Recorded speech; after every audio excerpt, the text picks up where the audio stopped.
game that is sometimes played at parties and get-togethers is that everybody gets a card and they write on that card something that they think is unique about them. That nobody else at that gathering has this or has done this. It's just kind of a way to introduce people and their unique qualities to one another. What would that be about you? Maybe you've bungee jumped or went skydiving and you didn't think anybody else in the crowd had done that. Maybe you've got 12 toes, and maybe it's some unique, exotic location that you've traveled or visited. If we all thought about it, we could probably come up with something that's uniquely different about each and every one of us.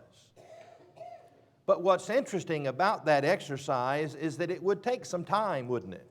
Because we have far more in common than that which distinguishes us. One thing we could not say that is unique to us is that we've been affected by cancer. I won't ask for a show of hands because I know what the results would be. But if we raised our hands of everybody that's either had cancer, had a family member, or a friend that's been affected by cancer, I'm confident this morning that every single hand would go up. That's not unique. That dreaded disease has affected us all. The good news about that is because it is so prevalent and so widespread that there are literally teams of people, a whole lot smarter than me, that are working on curing or finding a cure for cancer. Literally billions of dollars are being spent in trying to find an answer for that prevalent disease. My understanding, remember I said work is being done by people a lot smarter than me, but my understanding is at the root of much of that work and research is trying to figure out what causes cancer, how it works, because the theory is that if we know how it works, how it appears and grows in our body, then those same scientists will be able to address now an effective cure or maybe even a prevention for it. That makes sense, doesn't it? If we know how it works, then maybe we can stop it, prevent it, or cure it. You know, something else we all have in common, far more so than cancer itself, is sin. And hopefully everyone who's in this audience this morning not only has that in common, but has this in common, that we want to deal with sin. That we want to deal with sin in two ways. Number one is, I want to have my sins forgiven so that I can stand justified before God. And if we just put it selfishly and bluntly, so I can go to heaven. But I think we also have in common, I want to stop sin in my life. I don't want to just have my current and past sins forgiven, but I want to be able to deal with sin in the future. And I think if we can do the same or similar research and figure out how sin works, then I'll be better equipped to know how I can deal with it. And so let's talk about that this morning, how sin works. Let's educate ourselves, or really just reacquaint ourselves with the techniques of sin. Our Bible reading this morning was in James chapter 4, verses 7 through 10. Let's look at that again. James chapter 4, verses 7 through 10. In fact, if you'll turn to the book of James, put a bookmark or a finger there, we're going to spend most of our time in the book of James. This short epistle has a lot to say about sin. It's a very practical epistle, and so it stands to reason that it's going to have a lot to say about sin, and not just theoretically about sin, but how sin practically affects us and how we can practically deal with sin in our lives. James 4 verse 7 again says, "Therefore submit to God, resist the devil, and he will flee from you. Draw near to God, and He will draw near to you. Cleanse your hands, you sinners, and purify your hearts, you double-minded. Lament and mourn and weep. Let your laughter be turned to mourning and your joy to gloom. Humble yourselves in the sight of the Lord, and He will lift you up." The first point I want us to make before we really get into the mechanics of how sin works is for us to understand what James points out here, is that sin is filthy. He says, cleanse your hands, purify your hearts. The first thing we need to understand about sin is the horror of sin and just how filthy and disgusting and contaminating it is. We don't have to emphasize that point about cancer, do we? But maybe we have to have that point emphasized to us and even by ourselves about the contamination of sin. Before we ever get really serious about dealing with sin, before we ever get serious about removing the sin and preventing future sin in our life, we have to come to the stark realization of just how unclean sin makes us. Maybe that was the point in the Old Testament. Even a cursory reading of the Old Testament, you see these words, clean or unclean. You really probably see the words unclean more. There were so many things under that old law, weren't there, that made people unclean. And if one was unclean, they were therefore unfit to present themselves before God. What was that teaching us? It was teaching us the importance of cleanliness and the danger of uncleanliness. Not ceremonially so as in the Old Testament, but spiritually. That sin makes us unclean. Turn over to 2 Corinthians chapter 7. The New Testament over and over again emphasizes this point that sin makes us contaminated. Sin makes us unclean. 2 Corinthians 7 verse 1, "Therefore, having these promises," the promises that if we come out and separate ourselves, God will accept us. "Having these promises, beloved, let us cleanse ourselves from all filthiness of the flesh and spirit, perfecting holiness in the fear of God." The challenge for you and I living in this not only sin-pervasive society, but sin-embracing society is for us to see sin for what it really is. To see it as being detestable and dirty and filthy. Let us cleanse ourselves from the filthiness of the flesh. That's the beauty of grace. It's the beauty of salvation. It's the beauty of baptism. Look over in 2 Peter chapter 3 and talking about baptism. Peter, to many in the religious world, Peter makes a profound and difficult statement. Go over in 1 Peter chapter 3.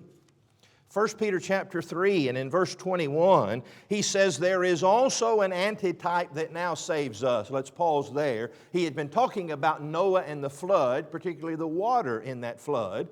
And he says there is an antitype which now saves us, baptism. First of all, Peter says, despite what many in the religious world would have us to believe, is that baptism saves us. Now, how does it save us? He goes on to explain, not the removal of the filth of the flesh, but the answer of a good conscience toward God through the resurrection of Jesus Christ. By negatively saying what baptism doesn't do, it's not the removal of the filth of the flesh. It seems to me that what he's saying there is that the water of baptism, he's saying one of two things. Number one is possibly that water's not washing away physical dirt off of you. That it's not like a bath. But it's removing the filth of the metaphoric flesh or of the spirit, the sin that's within us. Or he could be saying that really the act of baptism itself is not what removes that sinful filth, but it's the blood and the grace of God, the blood of Christ and the grace of God that removes that sin. When we submit to that baptism, we have the removal of that filth from us. And so we have to first understand just how serious this sin problem is before we ever get serious about addressing it.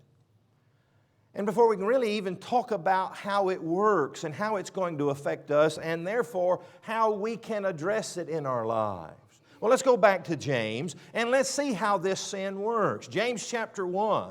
James tells us, and this is crucial in understanding both how sin works and how we can avoid or prevent it in our lives, is that my sin begins with myself. Now, I understand, and certainly James understands, that there is a tempter.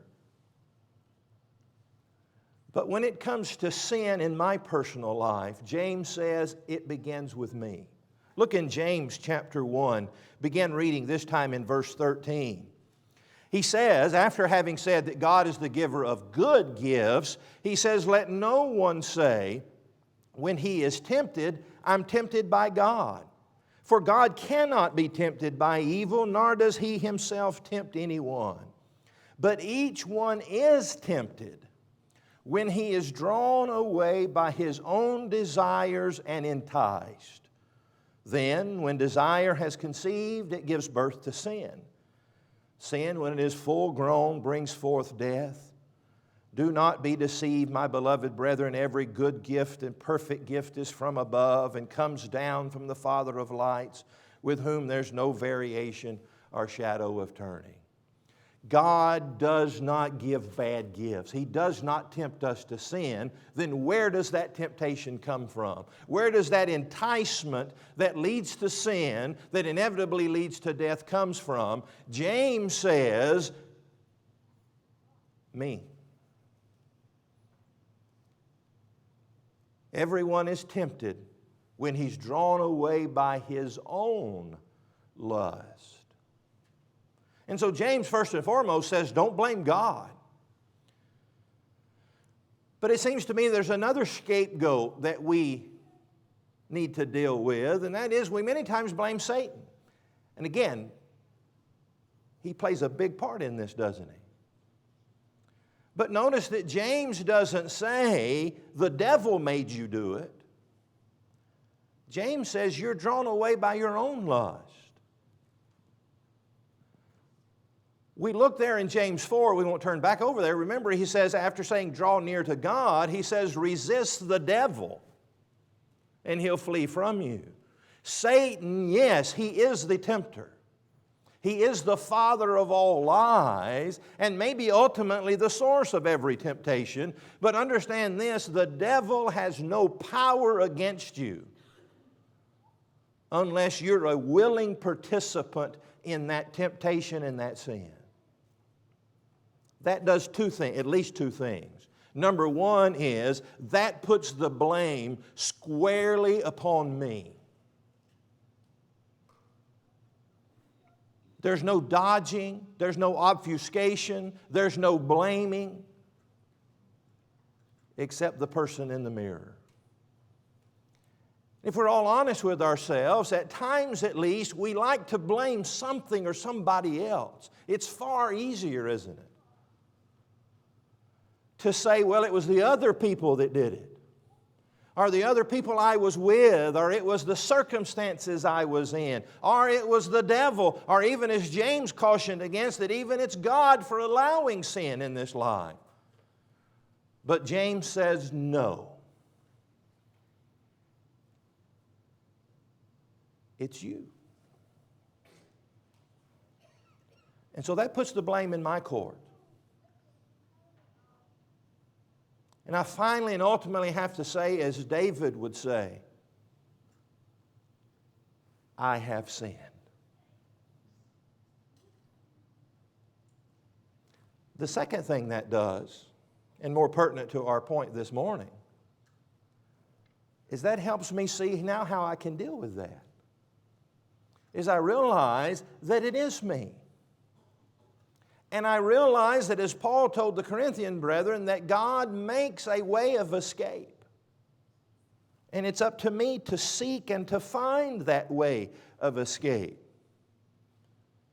That sin, my sin at least, begins with me. It's time for me to take personal ownership and personal responsibility.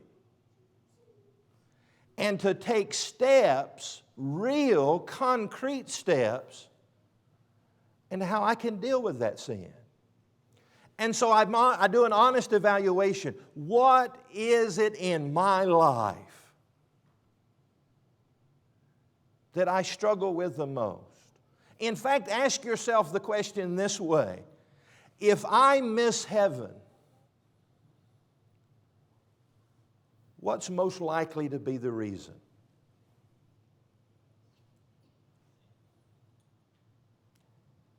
And then begin to deal with it. How can I really deal with that sin and with that temptation? What are some real steps that I can take? Not just talking about it, but real steps that I can take to be able to deal with, to overcome, and to avoid that sin that is mine. Because it begins with me.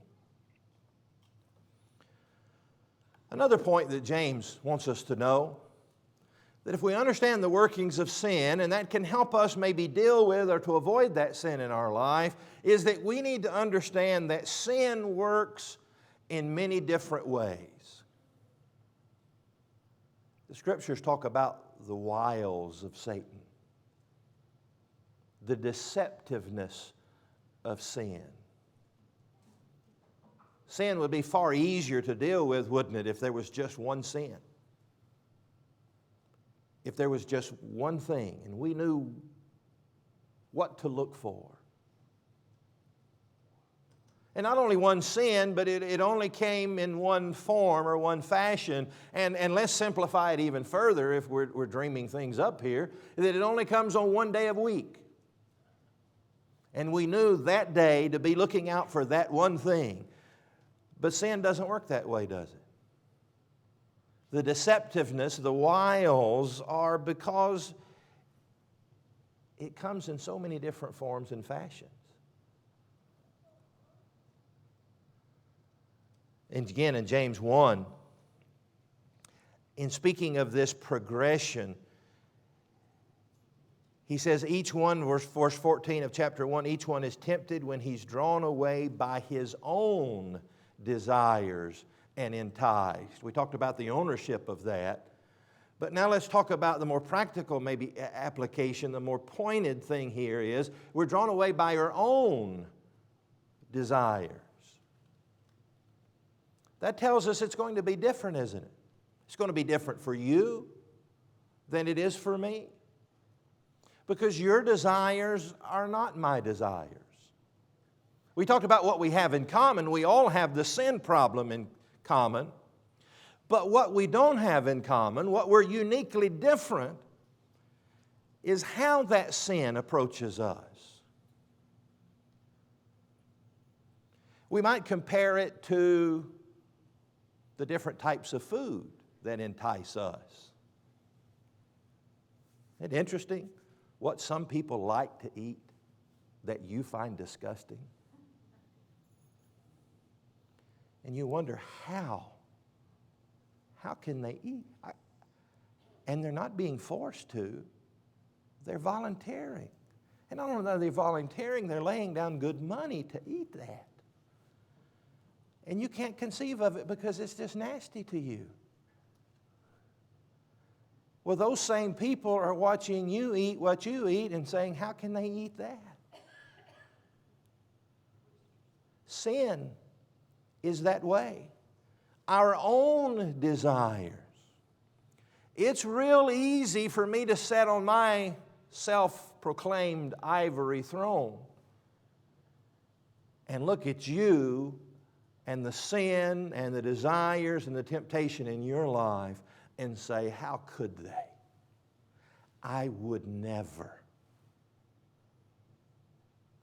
Never realizing they're looking at me and my struggles and my sin and my temptation and saying, how could he? I would never. Look in chapter 2 of the book of James. This warning is issued. James chapter 2, and in verse 8 he says, but if you really fulfill the royal law, according to the Scripture, you shall love your neighbor as yourself, you do well. But if you show partiality, you commit sin and are convicted by the law as transgressors. For whosoever shall keep the whole law and yet stumble in one point, he is guilty of all. The Holy Spirit through James views the law of God as a solid entity. And that when we violate part of it, we have violated the law. That does a few things, all of them humbling. It makes me recognize that my sin is not any less filthy than your sin, even though I may declare it so. And then no law is to be diminished compared to any other law. It was all spoken by the perfect lawgiver. And if I violate that law, that aspect of the law, then I have violated the law of God. He goes on to say in verse 11 of chapter 2, for he who said do not commit adultery also said do not murder. Now if you do not commit adultery, but you do murder, you've become a transgressor of the law. Do you see what he's saying? Somebody says, well, I didn't do that. Yeah, but you did that. Every sin is different. But yet every sin's the same. Because it separates me from God. Look in chapter 4. James chapter 4. And in verse 17 he says, therefore, to him who knows to do good and does not do it, to him it is sin.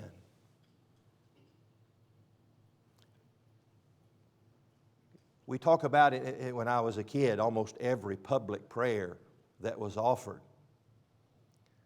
asked for the forgiveness of sins of omission and sins of commission. That's really what's being talked about here.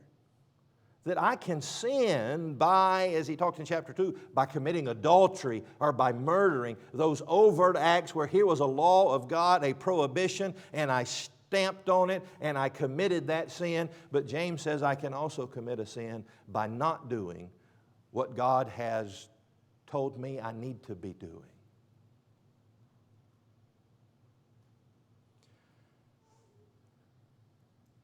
I know that may feel overwhelming to realize that we've got so much to be looking out for. But understand that God put within us all the capacity to love Him and to love Him enough to be able to love His law enough so that we're serious about this problem of sin. And thankfully, He has infused the grace and the blood of Christ so that when we fail, that when we fall, there's still a remedy. Again, hold your finger in James. We're coming back. But go to Galatians chapter 6. Maybe y'all could help me in interpreting James chapter 6, verse 1, a very familiar passage of Scripture. It talks about our responsibility to those who have lost this struggle, at least temporarily, to sin and to temptation. When he says, Galatians 6, verse 1, Brethren, if a man is overtaken in any trespass, you who are spiritual, restore such a one in a spirit of gentleness, considering yourself, lest you also be tempted. Now, where I need the help is that Paul says to the Galatians that here's a brother and he's been overtaken in a trespass. Let's say he stole something. He's a thief. What's my responsibility to my brother the thief? Well, Paul spells that out pretty easily, doesn't he? Go to him. Go to him. But go to him in gentleness, or your translation may say meekness. And then the reason for that is where I need the help. He says, considering yourself, lest you also be tempted. What does he mean by that? Does he mean I go to him in gentleness, considering myself, because I might also be a thief? I may have already stolen something, or I might be the next one that steals something. Is he that specific in this, considering yourself, lest you also be tempted by that very particular sin? Or is it a broader application? Considering yourself, lest you also be tempted to sin in regard to how you go to that brother, or how you fail to go to that brother. There's the temptation. The temptation is not in for me to do the same crime that he committed, but maybe the temptation is for me to sin in a different way by how I deal with that brother. And the irony of ironies, that in going to restore that thief, I've become a sinner myself. Do you see the wiles of the devil and the deceptiveness of sin?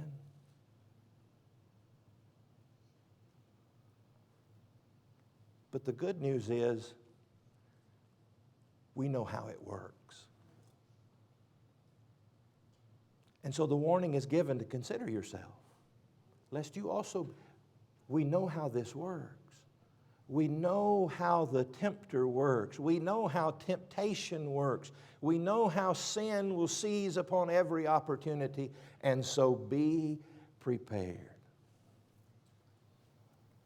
Back to James 1.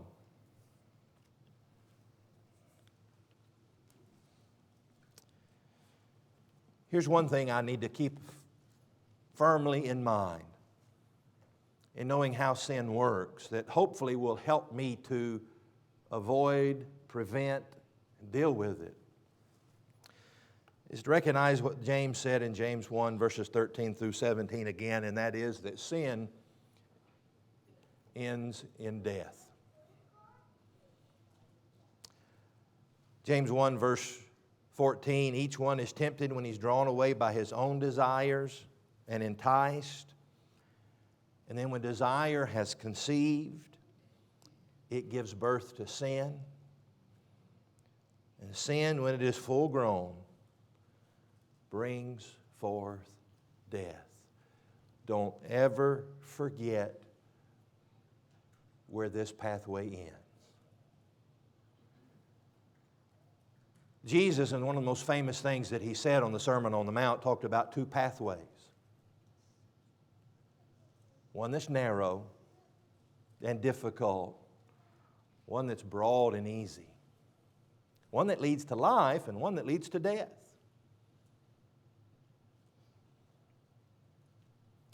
And what's interesting is people on both pathways are looking over at the other people on the other pathway and wondering, why would you ever choose that pathway? The people on the broad, easy way are looking at those on the narrow and difficult way and saying, why are you taking the more difficult path? Why aren't you over here? It's much easier. The people on the pathway to life are looking at the people on the pathway to destruction and saying, why in the world are you on a pathway that's leading to death and destruction? The answer to both questions is answered by considering what they're looking at. Those that have chosen the broader path chose that because they're looking at the path. Those that are on the narrow path have chosen it because they're looking at the destination. So when you're dealing with sin, and you're thinking about how sin works in your life, look up and see where it's leading. We've all been touched by cancer. It's an ugly disease. And I can say this morning, without fear of offending anyone, that I hate cancer. Selfishly, because of the way it's affected me. I watched my grandpa suffer and die. I watched my mother suffer and die.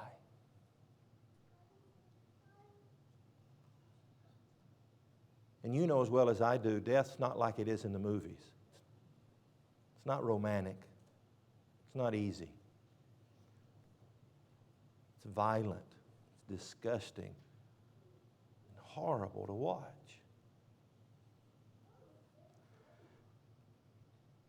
If I know what sin's doing to me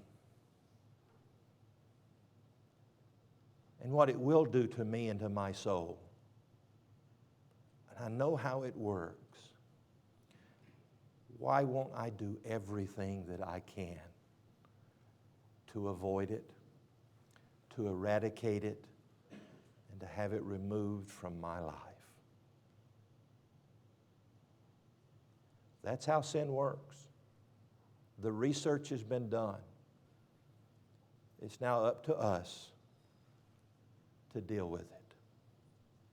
Would you pray with me? Dear God and Father in heaven, we're so thankful that you're a God of love and compassion. That you've informed us, Father, about the danger of sin and of Satan, the tempter. How that temptation and sin can overcome us. But yet you've given us the tools to overcome it. We're thankful for that love. We're thankful for your mercy and grace. We're thankful for your Son and his sacrifice. And for that blood that can help us to ultimately deal with the sin and the death in our lives.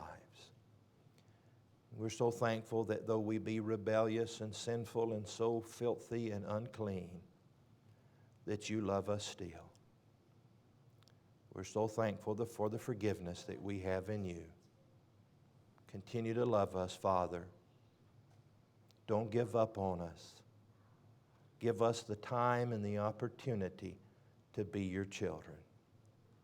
All these things we pray through our love for you and your love for us, through your wonderful Son. Amen. We'll now be dismissed to our